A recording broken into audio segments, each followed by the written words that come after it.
friends, welcome to the Target UPSC Prelims 2024 series of Drishti IAS. As you already know that Prelims is approaching the doors and you should prepare for the exams effectively. And for this, we have come up with the second episode of Art and Culture. So let's move towards the content part. So first of all, we are going to discuss the relevance of Buddha for modern youth. And why this topic is into the news, because on 3rd July, the occasion of Dharma Chakra Parivartan Day was observed. And because of that, we are going to discuss that what is the relevance of both in Indian context, and Buddhism is not just limited to the Indian context, it has also expanded to the other parts of the world. So what had happened that President of the India called upon the youth to learn from the teachings of the Lord Buddha, enrich themselves and contribute to the building of a peaceful society, nation and the world. So the president basically wants to know the youth the relevance of the Buddha and how his teachings is important for the peace and all the maintenance, because today the world has becoming very hostile place for the other people. So in these circumstances, it's very important for the youths to know about the importance of peace and equality among the society. And on which day this is observed? So this is observed on the Ashadh Purnima. And why this is observed on Ashadh Purnima? Because on this day, Buddha has followed the path of Dharma Chakra Parivartan. So moving to the next slide. Next slide is about Lord Buddha. So who was the Buddha? So Buddha was a prince of Shakya dynasty in Lumbini, and which is located as the present day Nepal. So you should not confuse here that Lumbini is in India. So it is presently located in Nepal. And at the age of 29, he left the home, and after after the getting Bodhi and you can say enlightenment for the 12 years, he attained this kind of enlightenment. So we have seen that what Buddhism preach about. So it preach about the asceticism, self-discipline, rejecting his royal life. And at which place he attained enlightenment, it means Bodhi. So he attained enlightenment at the Bodh Gaya. So the present day Bodh Gaya, he had attained the enlightenment. And where he has given his first sermon, so he has given his first sermon to Sarnath, which is a place in Varanasi at Uttar Pradesh. So this is called as the whole process on which day he got the enlightenment is called as Dharma Chakra Parivartan. So here there are different events of Buddha's life, so you should not confuse. So on which day he has attained the enlightenment, so the day is known as the Dharma Chakra Parivartan, and it is also observed as a Guru Purnima, and both Hinduism and followers of Buddhism celebrate the Guru Purnima in honor of their gurus, it means teachers. Moving to the next one. Next slide is about Alluri Sitaram Raju.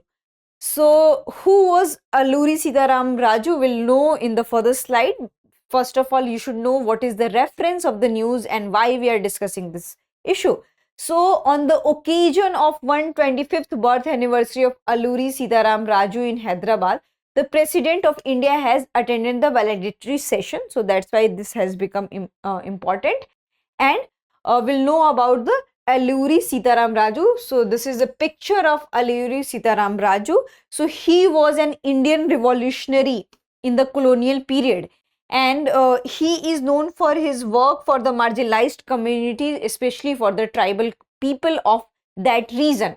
So basically, first of all, you should know that who was Alluri Sitaram Raju. So he was Indian revolutionary from the colonial period, and he fought for the rights of the tribal people, and he was also mastered in guerrilla warfare technique, and he has used this guerrilla warfare campaign against the British.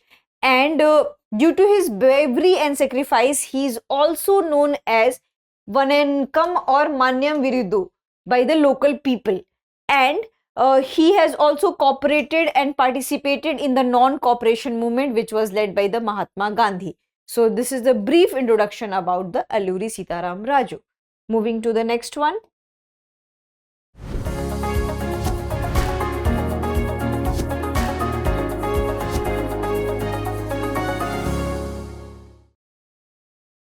So next one is about Lambani art.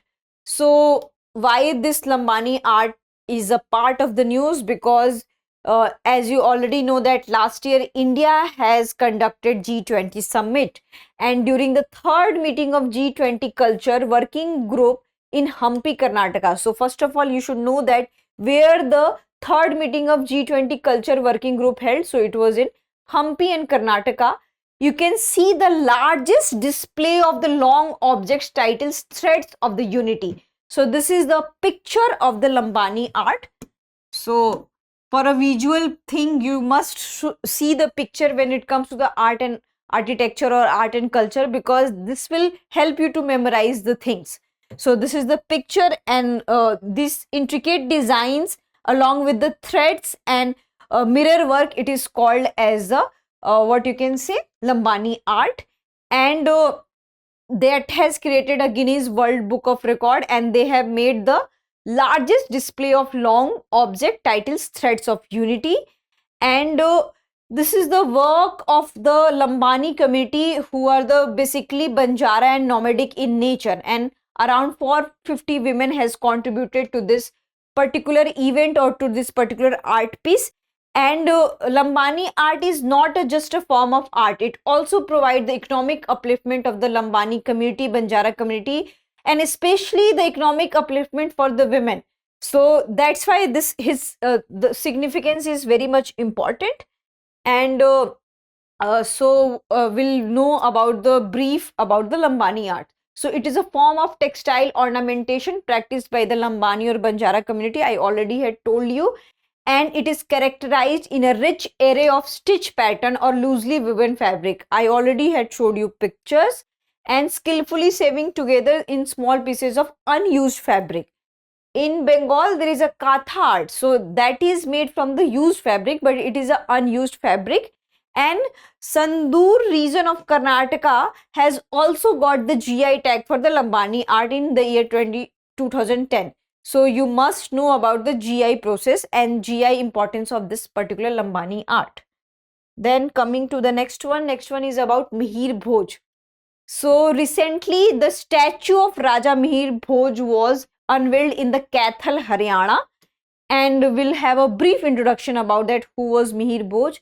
So Mihir Bhoj or Bhoj I was a ruler in the 9th century, and he was one of the greatest ruler of the Pratihara dynasty. So you must know which dynasty he belonged. So he belonged to the Pratihara dynasty, and Kannauj was his capital, and he also assumed the title like Varah and Prabhas. And why he assumed title? So because he was a devotee of Vishnu, and his achievements can be also found in the Gwalior Prashasti inscription.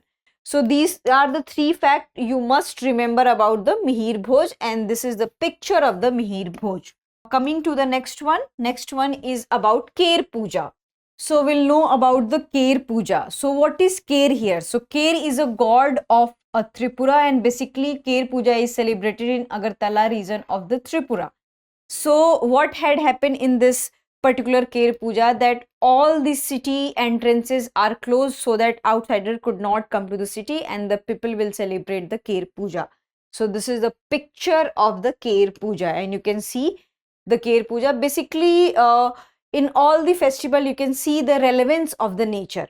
So moving to the next one is about Soldering Method, and this is an ancient method, and it is also known as a Tankai system or Tankai method. And Ministry of Culture and Indian Navy signed a MOU, which is Memorandum of Understanding, to revive the ancient stitch shipbuilding, which is also known as a Tankai system. So first of all, you should know that what is Soldering Method. So it is an ancient stitch shipbuilding system. So what it does, so it as the name suggests, that it helps in the stitching of different planks of the boats, and currently it is also used for the smaller boats. And this is very much important, that why Ministry of Culture want to revive this thing, because this is very efficient for the small boats, and also it is very flexible, and it is very less vulnerable when it compared to the modern any shipbuilding method. So that's why the Ministry of Culture wants to revive this particular thing. Then coming to the next one. Next one is about Kui language. So in the last session, we had discussed about the Kon tribe, and Kui language is associated with the Kon tribe of Odisha.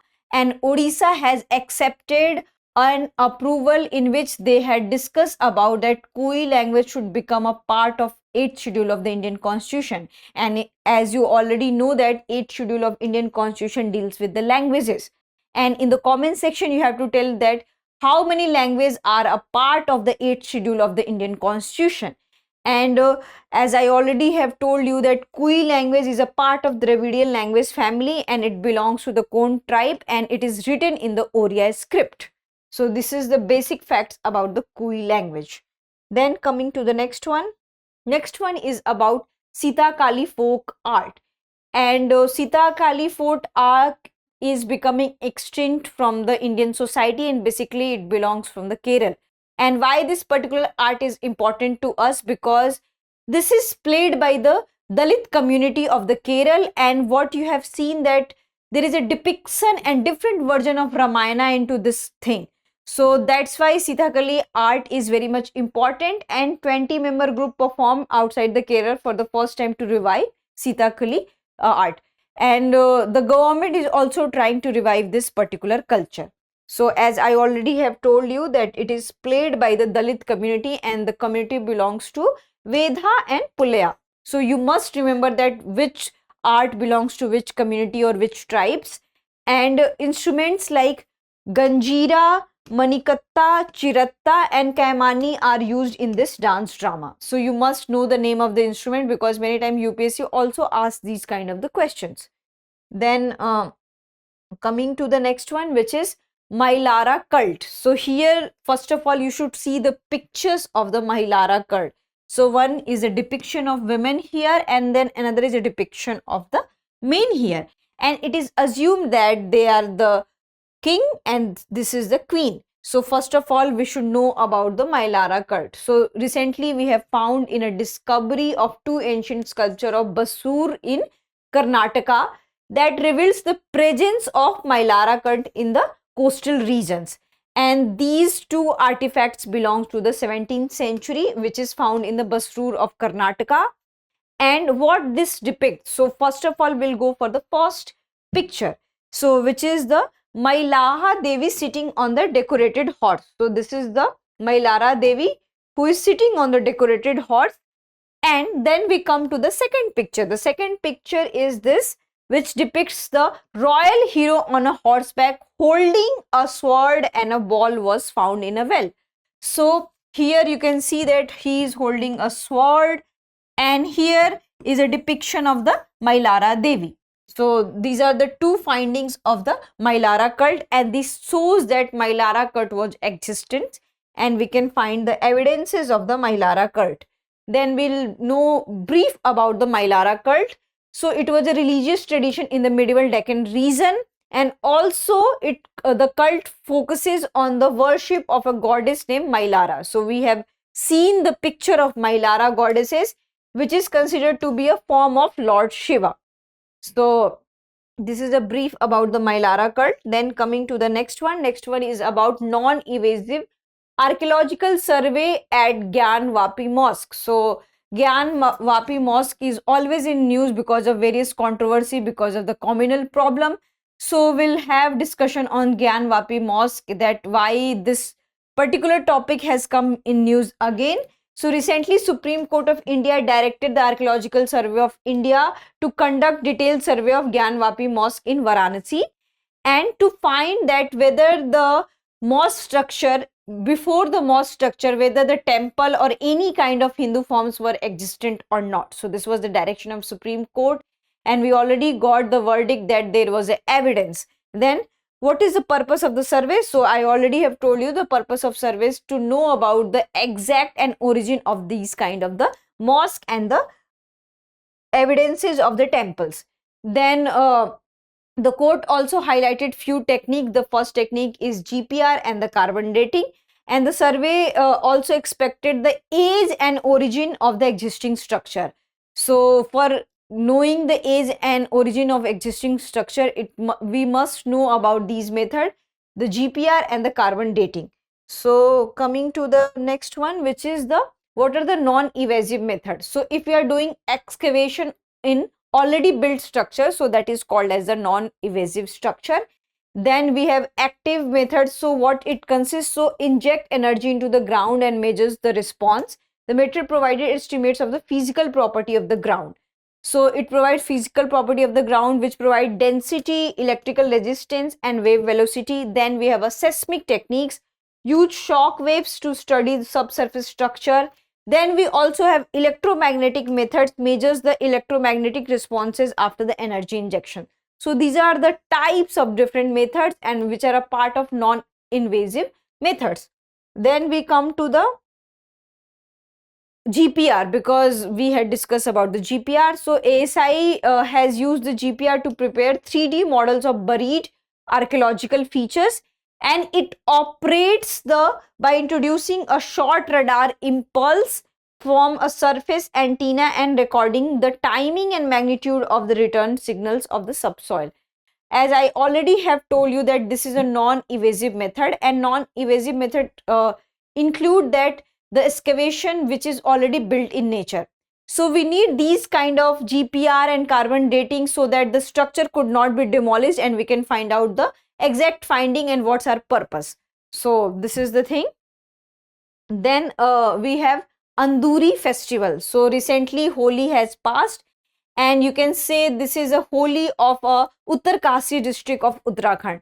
So Anduri Festival is celebrated in Uttarkasi district of Uttarakhand, and which is situated at 11,000 feet above the sea level, and it is also situated at a place called as Daira Bugyal, and it is one of the pristine grasslands of the state.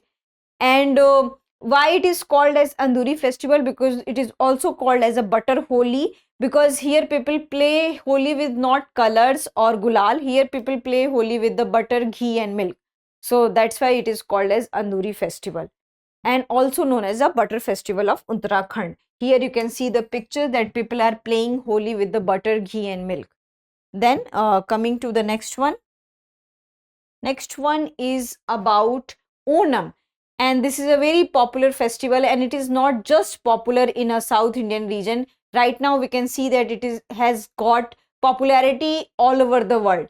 So the exciting and vibrant Onam festival of Kerala was celebrated in the month of September, and it is also known as a festival of unity, festival of harmony, festival of harvest. So Onam has a different kind of relevance in Indian culture, and the festival lasts for the 10 days. So it is basically the 10 days festival, and there is a anecdote associated with festival that this is a ceremony and this is the time where the king or any god like Mahabali will come to the home. So it is a homecoming of Mahabali. So that's why the Onam is celebrated in Kerala. And here you can see the picture that women and make flower kind of rangoli, and this has a different terms in the Malayalam language. And there are two other major festival of Kerala, which one is the Vishu and the second is the Thiruvathira. And the flower rangoli which I had showed in the earlier picture is the Pokalam. So you must know the Pokalam. And different instruments are also used in the celebration of the Kolam, which is Vallam Kali boat race, Pullikali tiger dance, Kumatikali mask dance, and Onathallu martial arts. So these are the different kind of activities which people observed on the day of Onam. Then coming to the next one. Next one is about Porpanakottai Site. And first of all, you should know that where this site is located. So this site is located in the Tamil Nadu, and this is a picture of that site. So when in examination, if there will be the question that where it is located, then it is in Tamil Nadu. An archaeologist has unearthed few evidences from the Porpanakottai, and which is a Sangam era site. So it has a 3 entrance grate, and you can also see the brick walls here on the entrances.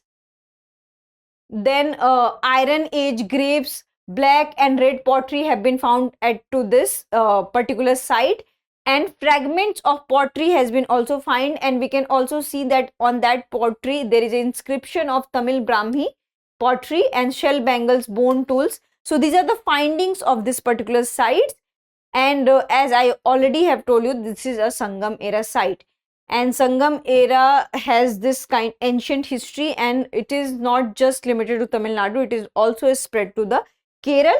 And what is the time period of the Sangam era? So it is 6th century BC to 3rd century AD. So this is a brief intro about the Sangam era also. Then coming to the next one is about Nataraja statue. And why this statue is again into the news? Because recently G20 summit was held, and a 28 feet bronze statue of Nataraj, considered the world tallest, was installed as G20 summit held in New Delhi. So in G20, the 28 feet bronze statue, which is largest of Nataraja, has been installed near the G20 venue. And about the statue of Nataraja, so the idol weight 19 tons, it is made of 8 metal, which is also known as Ashtadhatu. And what are the 8 metals? Gold, silver, lead, copper, tin, mercury, iron and zinc. So this is the Ashtadhatu, and with the help of Ashtadhatu this particular structure has been made.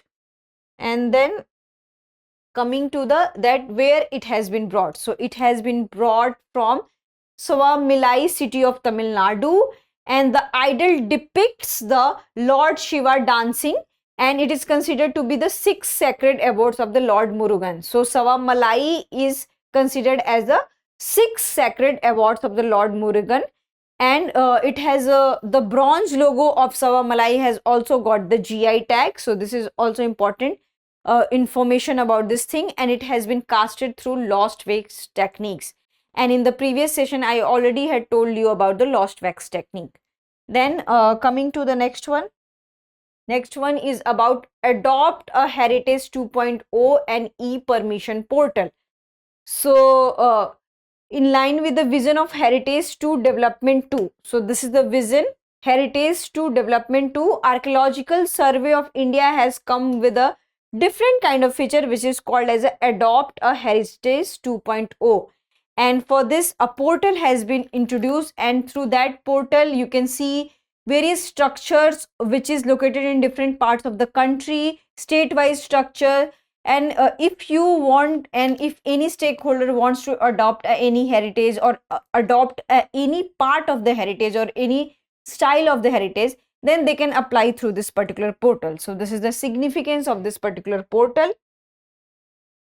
Then coming to the what is Adopt a Heritage 2.0 program. So the program is revamped version of the previous scheme, and as I already have told you that stakeholder can apply for the adoption through this particular thing.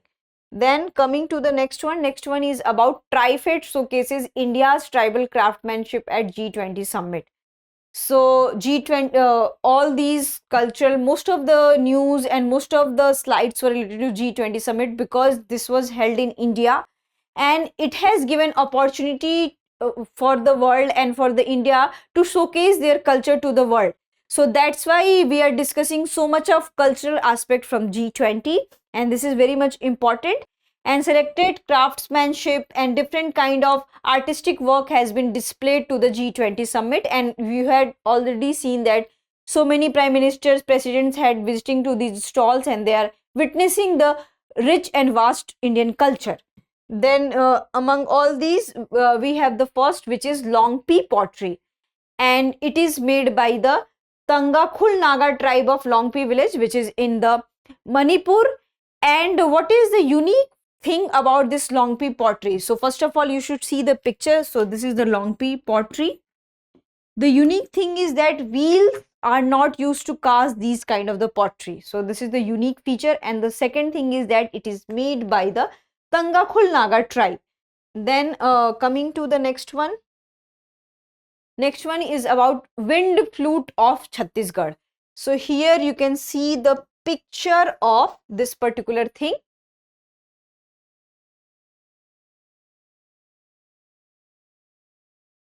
This is the picture of wind flute. And then we are going to discuss the Gond painting.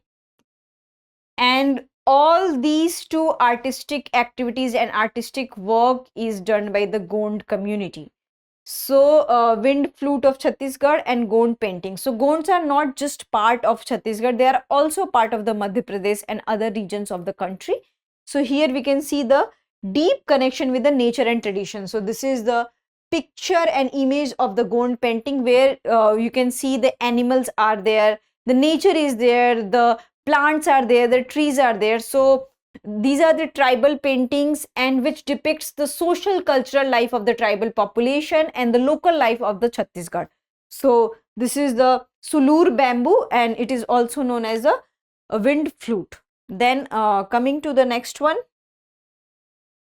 Next one is about Meenakari crafts. So Meena Bazaar is very much famous in Mughal era, and from there this Meenakari crafts has been designed, and you can see the earrings of the Meenakari craft, and it was introduced by Mughals in the India, and so many materials and intricate designings have been used in the Meenakari craft, and different methods and different objects are made, not just earrings. So many decorative pieces are also made from the Meena craft. Then coming to the Gujarat hangings. Then Gujarati wall hanging created by the Bhil and Patelia tribes. So as I already have told you that if any tribe is associated with particular artistic work, you must know the name of the tribe. So Gujarati hanging is made by the two community tribes, which is Bhil and Patelia tribes, and here it is a picture of the Gujarati hanging. So coming to the next one. So next one is ship wool stoles. So it is prepared by the Bodh, Bhutia and Gujjar Bakarwal tribes of Himachal Pradesh and Jammu and Kashmir, and they use ship's wool to make different kind of shawls, sweaters and different woolen work. So this is ship wool stoles. Then we have a display of Rajasthan artistry, and among them first is the mosaic lamp. And mosaic lamp, you can see that how much beautiful this lamp is, and it reflects the mosaic art style of meticulously crafted, and it displays the polymorphism of colors. So here you can see the different colors which is vibrating from this particular lamp. Then we have next one, Ambabadi metalwork. So it is prepared by the Meena tribe from the Rajasthan. So Ambabadi metalwork is prepared by the Meena tribe of Rajasthan, which is the largest and you can say very popular community of the Rajasthan, and a careful process that enhances the beauty of the metal. So this is called as the Ambabadi metalwork. Then we come to the TRIFED. So what is the TRIFED? Because TRIFED has organized these stalls. So it came into the existence in the year 1987, and their basic aim is to have consensus and to promote the socio-economic condition of the tribal people, because all these artistic work is done by the different tribes of the country. So it is very much important for the people to know the artistic contribution of different tribes, because they are already marginalized, and this is the support by the government and support by any organization to display their work, to make them popular and to have socio-economic upliftment for these tribes. So that's it for today's session. If you like this session, kindly like and comment and share. If you have any problem with related to this session, kindly ask in the comment section. Thank you. For more informative content, like, share and subscribe, and do not forget to press the bell icon to get the notifications.